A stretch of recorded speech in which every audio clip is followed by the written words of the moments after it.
American കോൺഗ്രസിനകത്ത് report വന്നിട്ടുണ്ട്, പാകിസ്ഥാൻ എയർഫോഴ്സിന് ചൈനയുടെ support കൊണ്ട് എഡ്ജ് കിട്ടി, അവർക്ക് ആ മേൽക്കോയ്മ കിട്ടി എന്നുള്ളത് ആ റിപ്പോർട്ട് മുഴുവനും വായിച്ചു നോക്കിയാൽ മനസ്സിലാക്കാൻ സാധിക്കുന്ന, അതിലോട്ട് ഞാൻ കിടക്കുന്നില്ല. പക്ഷേ ഇവിടെ നമ്മൾ മനസ്സിലാക്കേണ്ട ഒരു പ്രധാനപ്പെട്ട ഇതുണ്ട്. ടർക്കി അറിയാം, ലോകം മുഴുവൻ ഇസ്ലാമിക രാജ്യങ്ങളാവണമെന്നും പറഞ്ഞ് നടക്കുന്ന എർദുഗോൻ ഒരു ഭാഗത്ത്, ടർക്കിഷിലെ പല സംഘടനകളുണ്ട്, ഇസ്ലാമിക സംഘടനകൾ, അവരും ഈ പാകിസ്ഥാനെ ഭയങ്കരമായിട്ട് സഹായിക്കുന്നുണ്ട്.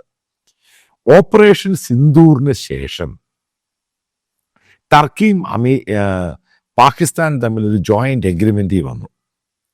അപ്പം അതിനെപ്പറ്റി അന്നത്തെ പത്രങ്ങൾ അത് റിപ്പോർട്ട് ചെയ്തു. പിന്നീട് അത് റിപ്പോർട്ട് ചെയ്യില്ല. ഇപ്പോഴത് കൂടുതൽ പ്രാധാന്യമായിട്ട് വരികയാണ്. അതിൻ്റെ കാരണം എന്ന് പറയുന്നത് ഈ ടർക്കിയും പാകിസ്ഥാനും അവരുടെ ഒരു ഖാൻ KAAN ഖാൻ പ്രോജക്റ്റ്, അതായത് ഫൈറ്റർ എയർക്രാഫ്റ്റ് ആണ്, 5th ജനറേഷൻ.